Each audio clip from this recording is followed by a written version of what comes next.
नमस्कार, मैं दीपक कुमार सोनी आप सबका दीपक जीएस एकेडमी में बहुत बहुत स्वागत करता हूं। दोस्तों, आप सभी जैसा कि जानते होंगे, सबसे पहले उन झारखंडी भाइयों को खतियानी जोहार, जिन्होंने आंदोलन किया, जिन्होंने खतियान के लिए लड़ाई लड़ी, है ना। 1932 के खतियान को लागू करवाने के लिए लड़ाई लड़ी, उन झारखंडी भाइयों को खतियानी जोहार। लेकिन इन खतियानी जोहारों में ठीक है, कुछ ऐसी बातें हैं जो आपको जानना है, जो परीक्षा के दृष्टिकोण से आपके सही रहेंगे, जो परीक्षा के दृष्टिकोण से आपके पूछे जाएंगे, महत्वपूर्ण रहेंगे। उन पॉइंट्स की चर्चा करेंगे और आखिर 1932 का खतियान क्या है, जिसके लिए झारखंड की सरकार इतने दिन लगा दी। 2022 यानी कि 2000 में झारखंड एक तरह से अलग राज्य बना और लगभग 22 साल का समय लगा झारखंड सरकार को ये फैसला लेने में।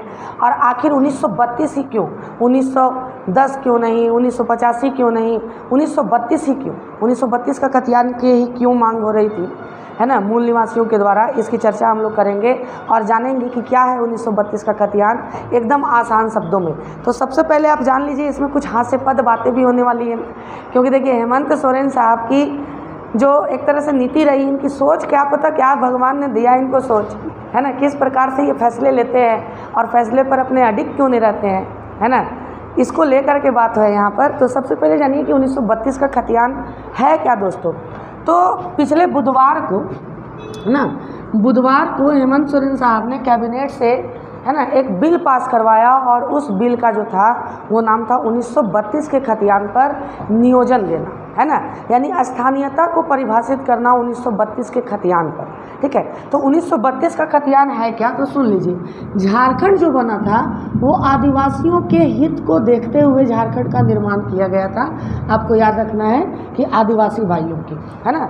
तो बिरसा मुंडा के आंदोलन के बाद 1908 में, बिरसा मुंडा के आंदोलन के बाद 1908 में CNT एक्ट पारित हुआ, जिसे छोटनागपुर काश्तकारी अधिनियम कहा गया, यानी ये रैयतों के लिए बनाया गया था, छोटनागपुर काश्तकारी अधिनियम, है ना, जिसके तहत आमतौर पर इस चीज़ की व्यवस्था की गई। एक मूल मंत्र है झारखंड में आदिवासियों के भूमि संरक्षण के लिए, है ना, कि जिसके तहत ये व्यवस्था की गई कि किसी भी आदिवासी का ज़मीन जो दारू पिला करके, मांस खिला करके जो हड़प लेते थे, है ना, उस चीज़ की व्यवस्था की गई कि कोई भी आदिवासी का ज़मीन जो है वो सदानी नहीं खरीद सकता है। ठीक है, सदानी का अर्थ हुआ जैसे तेली, बनिया, सुनार, ये सब का बात हम करें, राजपूत हो गए या SC कैटेगरी के लोग भी सदानी क्षेत्र में आ जाते हैं, सदानी में आ जाते हैं, है ना। यानी आदिवासी का ज़मीन का अगर खरीद करना है तो आदिवासी ही करेगा, बिक्री करना है तो आदिवासी ही लेगा उसको। अगर कोई अदर लेता है तो उसके खिलाफ केस भी बनेंगे, और अगर अदालत में चढ़ करके और उस आदिवासी ने फिर से मांग कर दिया कि सर इसने दारू पिला करके, शराब पिला करके, नशे में धुत करके और ज़मीन को अपने मेरे नाम करवाया डरा धमका करके, तो सरकार आदिवासी के पक्ष में फैसला सुनाएगी। यही था छोटनागपुर टेनेंसी एक्ट, छोटनागपुर काश्तकारी अधिनियम। अब देख लीजिए यहाँ पर 1932 के खतियान की क्यों मांग हो रही थी, है ना। तो 1932 में क्या हुआ दोस्तों कि 1932 में एक भूमि सर्वेक्षण हुआ, भूमि सर्वेक्षण हुआ।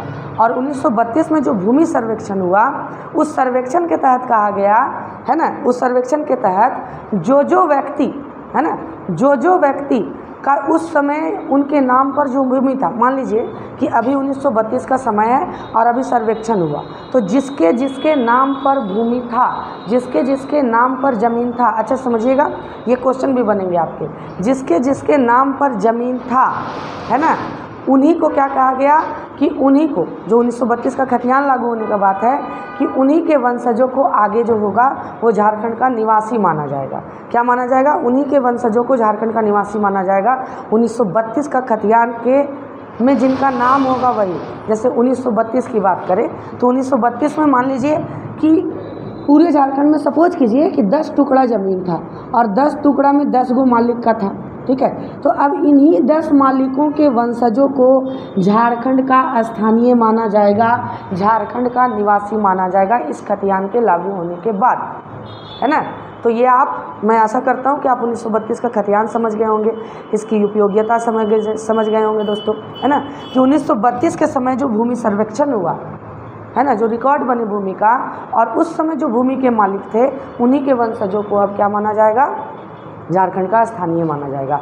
लेकिन अगर झारखंड सरकार सिर्फ यही लागू करती तो बेहतर था कि ठीक है 1932 का खतियान लागू कर दिए, जो 1932 से यहाँ है, जिनके नाम पर ज़मीन है, जिनके दादा परदादा 1932 के समय में ज़मीन रखते थे, वहीं यहाँ के स्थानीय होंगे, तब तक तो ठीक था दोस्तों। लेकिन जब बात हुआ, बुधवार को ये चीज़ हुआ, आज देखिए शुक्रवार है ना, धीरे धीरे राजनीतिक सरगर्मी बढ़ने लगी और राजनीतिक सरगर्मी बढ़ते अब मैं इसके देखिएगा फ़ायदे और नुकसान को बताऊंगा और राजनीतिक पहलुओं को पकड़ूंगा और बताऊंगा कि किस प्रकार से हेमंत सोरेन साहब ने एक ऐसा फैसला दिया जिसके बाद अब ये 1932 के खतियान का कोई मायने मतलब ही नहीं रह गया एक तरह से, है ना। कि क्या हुआ कि सुन लीजिए, है ना, कि 1932 का खतियान लागू होने से दिक्कत क्या होगी।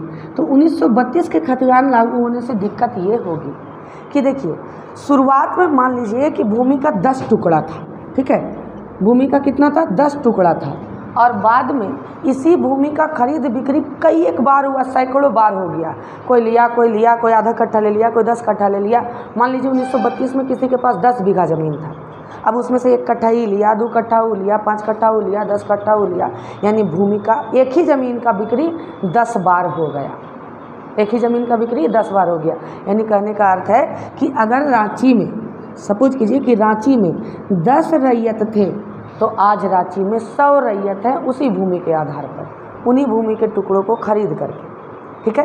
अब झारखंड सरकार के लिए ये अंदाज़ा लगाना मुश्किल है कि किसके पास उस समय 1932 के खतियान थे और अभी जिनके पास भूमि है, क्या वो झारखंड के निवासी नहीं होंगे। अब इससे होगा क्या, इसका प्रभाव क्या पड़ेगा। तो इसका प्रभाव ये पड़ेगा, ठीक है, कि देख लीजिए, जिसके पास 1932 का खतियान नहीं होगा, पहला चीज़ तो उनका आवासीय नहीं बनेगा, उनको नियोजन नहीं किया जाएगा, यानी कि उनको स्थानीय नहीं माना जाएगा। अब स्थानीयता के आधार पर जो भी आरक्षण वगैरह मिलते हैं स्टूडेंट्स को, जो भी लाभ मिलता है ना, जो भी सरकारी नौकरियों में लाभ मिलता है, स्थानीयता के नीति के आधार पर जो भी सरकारी लाभ मिलता है लोगों को, वो नहीं मिल पाएगा 1932 के आधार पर। अब जिनके पास 1932 का खतियान है, ले जाइए, दिखाइए, तभी आपका राशन कार्ड भी बनेगा और तभी आपका आरक्षण वगैरह जो भी है वो मिलेगा, ठीक है। अब देख लीजिए, यहाँ ज़रूरी ये था कि डिमांड उठ रही थी कि सर आपने 1932 का खतियान तो लागू कर दिया हेमंत सोरेन ने, ठीक है। अब 1932 के खतियान के तहत, ठीक है, वही लोग अब स्थानीय हो गए जो 1932 के समय भूमि के मालिक थे, उनके वंशज अब निवासी हो गए। लेकिन उनका क्या, जो झारखंड बनने के बाद वहाँ नौकरी कर रहे थे, क्योंकि झारखंड बिहार से अलग हुआ है, वहाँ नौकरी कर रहे थे, उनका क्या है ना, जो लगभग 1932 से नहीं तो 1940 से रह रहे हो, 1950 से रह रहे हो, अब उन लोग स्थानीय नहीं माने जाएंगे। उन लोगों को किसी भी प्रकार की स्थानीयता की नीति के तहत सरकारी सुविधाएं नहीं दी जाएंगी दोस्तों, है ना। ये हुआ, तो झारखंड सरकार को ये चाहिए था कि इसके साथ एक सब्सिडरी और भी चीज़ें जोड़ती, जैसे फॉर एग्जांपल कि मान लीजिए कि जो व्यक्ति कम से कम बचपन से मैट्रिकुलेशन या तो इंटर या ग्रेजुएशन तक यहाँ पढ़ाई किया हो, उसको स्थानीयता देती झारखंड सरकार। जो व्यक्ति झारखंड के बंटवारे के बाद यहाँ पर अपना बस गया हो, उसको स्थानीय देती सरकार। जो सरकारी लोग यहाँ पर झारखंड के अलग होने के बाद नौकरी कर रहे हो, उसको स्थानीयता देती सरकार, ठीक है। तो ये सब्सिडी की बात हो रही थी। अब झारखंड सरकार ने इन बातों को खारिज करते हुए एक ऐसा फैसला लिया जिस फैसले ने सबको चौंका दिया, और ये हास्यप्रद फैसला है। एज ए मुख्यमंत्री वो इस प्रकार का फैसला कैसे ले सकते हैं। उन्होंने फैसला क्या लिया, सुन लीजिए, मैं विसंगतियों को तो गिना चुका हूँ। अब जब इतना बात उठने लगा कि 1932 का जिसके पास खतियान नहीं होगा, जो 1940 से झारखंड में है, ना वो बिहार का रहा ना झारखंड का अब रह गया आपके इस फैसले के बाद, वो क्या करे, ठीक है। तब झारखंड सरकार ने एक नियम दिया, और उस नियम के तहत झारखंड सरकार ने बताया कि देखिए, जिसके पास 1932 का खतियान नहीं है, उसकी स्थानीयता का तय जो करेगा, उसकी स्थानीयता जो प्रमाणित करेगी, वो ग्राम सभा करेगी। अर्थात ग्राम सभा का प्रमुख कौन होता है, मुखिया होता है। यानी कि मुखिया जी अब ये तय करेंगे कि जिनके पास 1932 का खतियान नहीं है, वो झारखंड का निवासी होगा कि नहीं होगा, ये कौन तय करेंगे, ये मुखिया जी तय करेंगे दोस्तों। इसका सीधा सीधा ये मतलब हुआ कि 1932 के खतियान का कोई फ़र्क ही नहीं पड़ा, है ना। मान लीजिए जिसके पास 1932 का खतियान नहीं होगा, मुखिया जी बनते ही है 5,000 और 10,000 रुपया के लिए, है ना। वो गया कि देखिए सर मेरे पास नहीं है, आप दे दीजिए। कितना दीजिएगा? तो 10,000 रुपये देंगे। 10,000 लेकर के मुखिया जी स्थानीयता प्रमाणित कर देंगे इनका कि हाँ ये झारखंड राज्य का निवासी है। अब 1932 का खतियान का कोई फ़र्क पड़ गया? कोई भी फ़र्क रहा?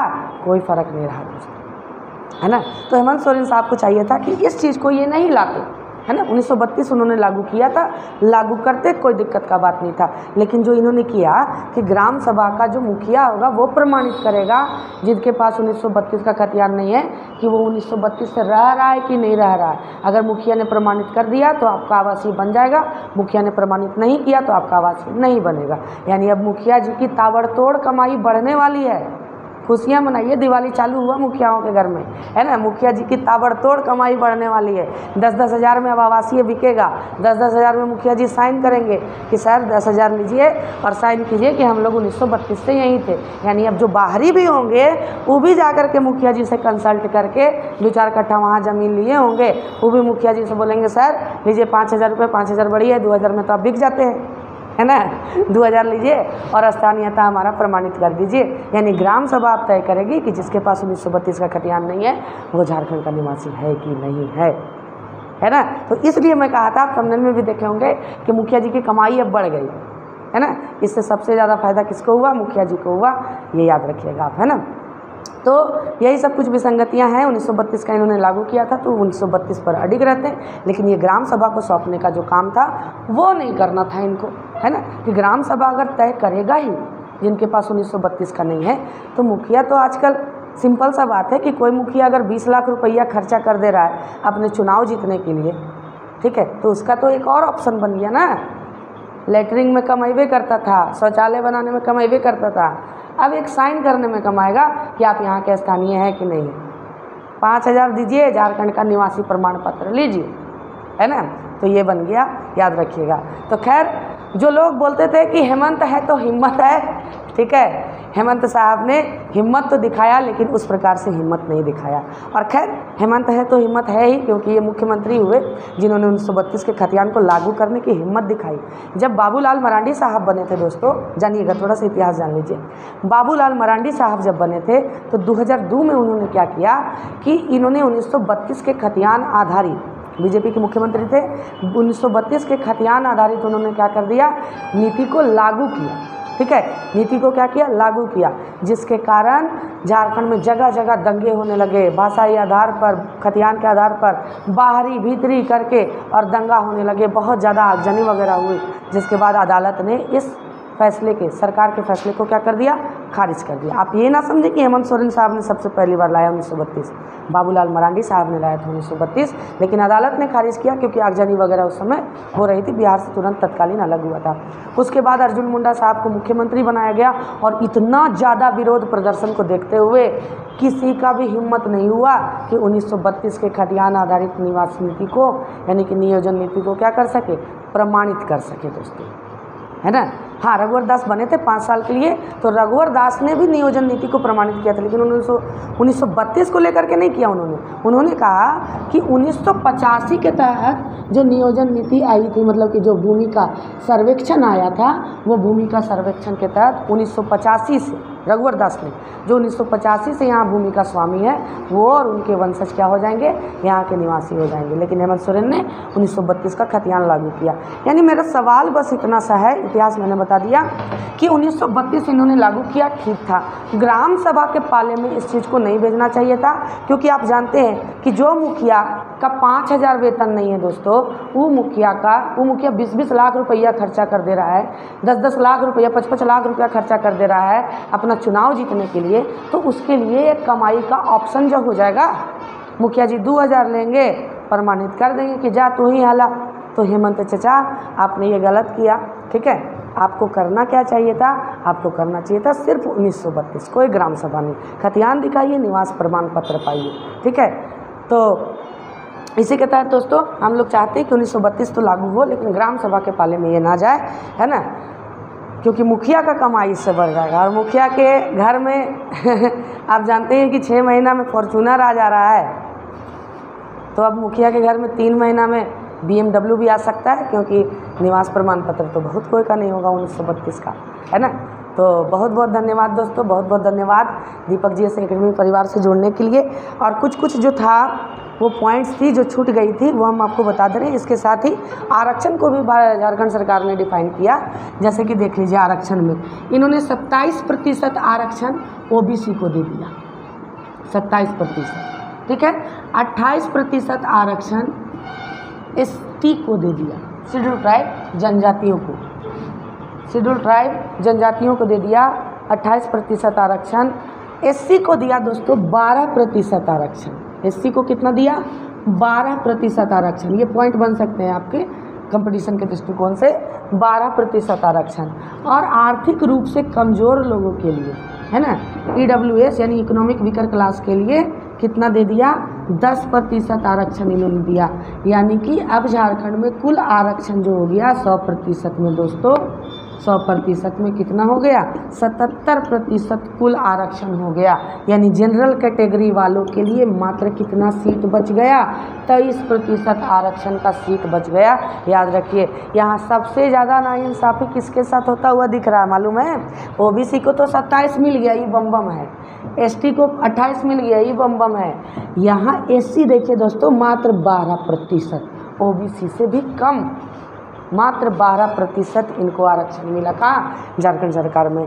तो हेमंत चचा से ये निवेदन है कि वो एससी के बारे में भी सोचे, क्योंकि एसटी है झारखंड में, एससी भी है झारखंड में, जिनके घर में आज तक भी है ना गरीबी से वो जूझ रहे हैं, बीपीएल रेखा के नीचे हैं। और 12% आरक्षण देना नाइंसाफ़ी का बात है ना। तो कुल आरक्षण की संख्या कितनी होगी? 27%, 100% में। और जनरल के लिए मात्र 23% बचा, उसमें सभी आएंगे। जनरल का मतलब उसमें सभी आएंगे, ठीक है। ऐसा नहीं कि जनरल में राजपूत, भूमिहार, ब्राह्मण ये सब आएगा, नहीं, जनरल में सभी आ जाएंगे, याद रखिएगा, ठीक है। तो बहुत बहुत धन्यवाद दोस्तों इतना सुनने के लिए। अगर आपको अच्छा लगे तो वीडियो को आगे शेयर करें और लाइक सब्सक्राइब शेयर करें। बहुत मेहनत लगता है वीडियो बनाने में, इतना जानकारी इकट्ठा करने में। बहुत बहुत धन्यवाद। और हेमंत चचा से निवेदन है कि वो ग्राम सभा वाले फैसले को समाप्त करें, क्योंकि इससे कुछ नहीं होना है। फिर से वही लोग, बाहरी लोग ही इंटर करेंगे और मुखिया जी का सिर्फ कमाई बढ़ जाएगी, है ना। बहुत बहुत धन्यवाद।